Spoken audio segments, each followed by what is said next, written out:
Hi there guys, I'm Nikhil from GreedyTech, and in this video, I'll be doing a complete review of the Moto G9 after a month of usage. So here's the phone. Motorola has launched this phone only in one variant and it's priced at 11,500 rupees for 4GB of RAM and 64GB of storage. It's available online on Flipkart. By the way, I've already posted the unboxing video where I've talked about the initial impressions, physical overview and the complete specs, so you can check that out for more information.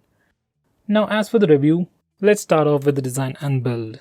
On the back, this phone has a plastic back panel with a super glossy finish. It's a fingerprint magnet and it's also slightly slippery. It also has a slight camera bump, but it's not too big. Now you also get a free case inside the box which can give you some extra grip and prevent smudges, but that's all. No protection whatsoever. So for this phone, definitely I would recommend you to get a better case. Now as for the form factor is concerned, phone fits pretty comfortably in the hand even though it has a massive display. This phone has a thickness of 9.18 mm and weighs 200 grams. Phone definitely feels slightly on the thicker side. That's especially true when you put on the case. And as for the weight, yes, it definitely has a bit of weight to it, but once again doesn't feel all that heavy either. I've been using this phone for the past 2 weeks and I must say I did get used to it. It definitely feels slightly on the heavier side, but it's definitely bearable. Now as for the buttons are made of plastic, they have a nice clicky feel to them. I wish they were slightly more elevated.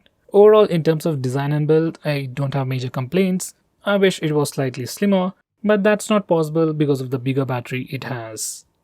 Now as for the hardware department, this phone comes with all the basic sensors, nothing's missing, and we have a fingerprint scanner on the back side along with the Moto dimple, and its performance is pretty good. It's not super fast like Oppo or Vivo phones, but still pretty fast, pretty reliable, and definitely usable. And every time you use the fingerprint scanner, you also get a subtle haptic feedback, which is really appreciated. And you also get a slight alert sound, which you can disable from sound settings. This phone also has the face unlock feature. Once again, it works pretty well in good lighting conditions, not as fast as the Oppo Vivo phones, still usable, but in low lighting conditions, it is slightly slower, and I would recommend you to use the fingerprint scanner instead. By the way, Moto also added a new fingerprint scanner gesture where you can pull down the notification bar using the fingerprint scanner, which is once again a good addition. This phone, just like any other phones these days, supports dual SIM along with dual 4G and dual LTE. I guess the biggest downside for this phone is probably the lack of a dedicated SD card slot.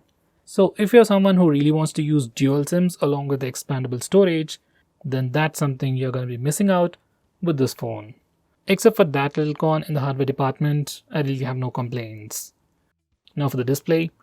On the front, you get a massive 6.5-inch IPS Max Vision display with HD Plus resolution with 20:9 aspect ratio. That aspect ratio makes the phone fit pretty comfortably in the hand. But I still wish Moto could have offered us a full HD Plus resolution. Once again, that's another con in the display department.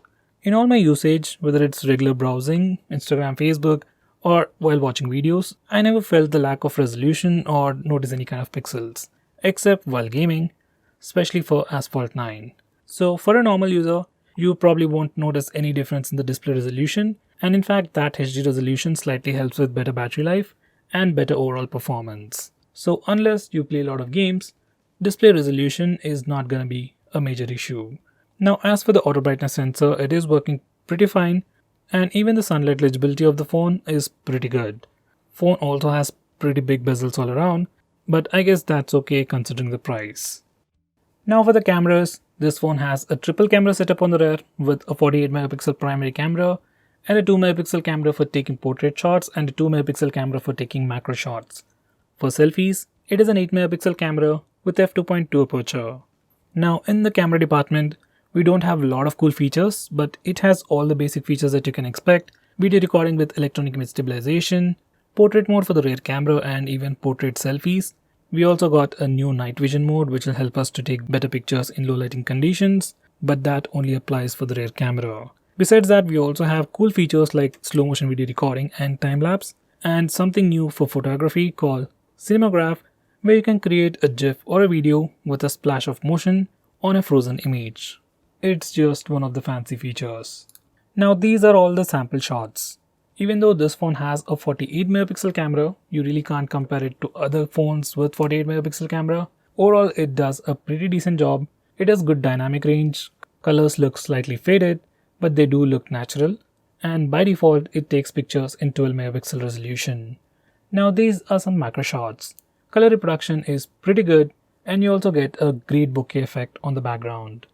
Now here are some selfies. Once again, color reproduction, especially skin tones, look pretty good, and colors slightly pop out, but they still do look pleasing, and even the dynamic range and exposure control is pretty decent.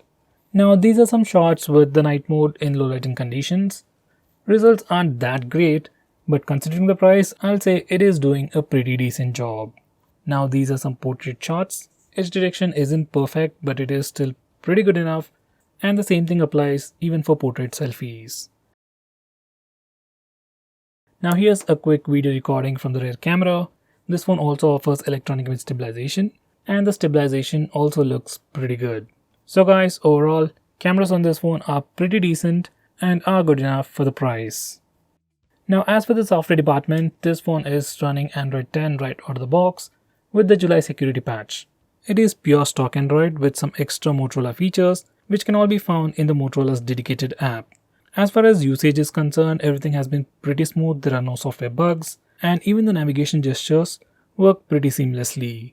In the Motorola app, we got some customization options where we can change wallpapers, create your own themes, where you can actually change the icon colors of buttons and icons, which is definitely a new feature from Moto.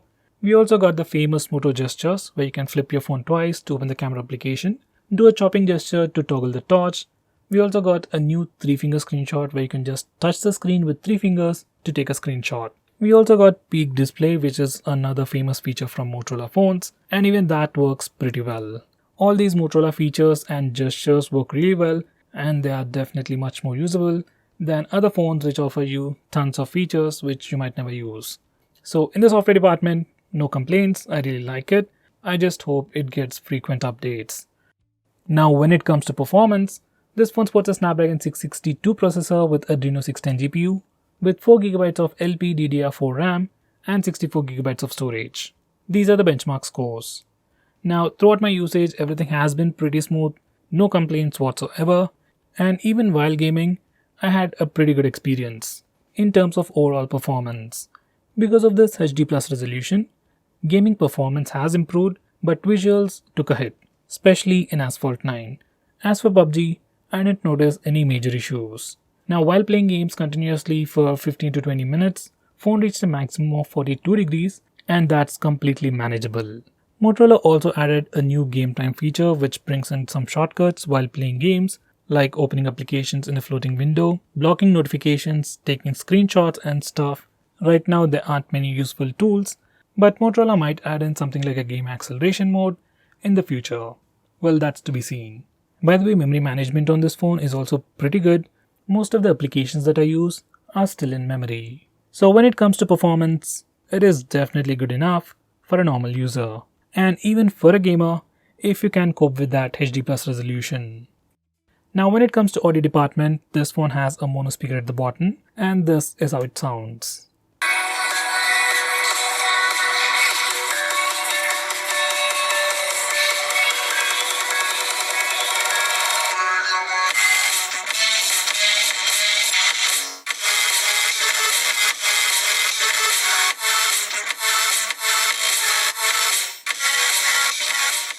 Overall speaker loudness is good enough for ringtones, alarms, and even for media consumption.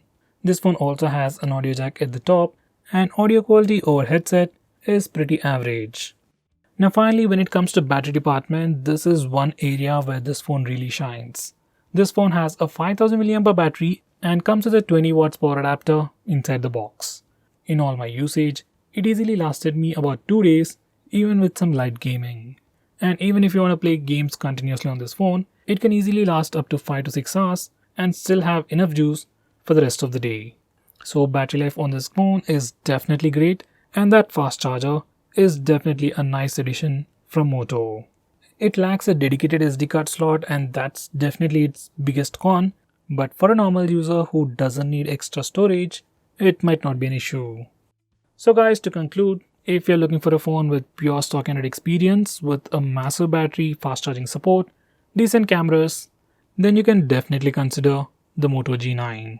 I know there are some online exclusive phones which offer slightly better things over the Moto G9, but considering the overall package for a normal user, I still think Moto G9 is a pretty good choice under 12,000 rupees. So guys, what do you think about this phone? Do let me know by commenting below this video, and if you are planning to buy this phone, use the link in the description. It always helps the channel. If you want us to make any specific video, tweet out to us with the hashtag AskGreedyTech on Twitter and we will try to make it as soon as possible. I'm Nikhil from GreedyTech signing off. Have a nice day.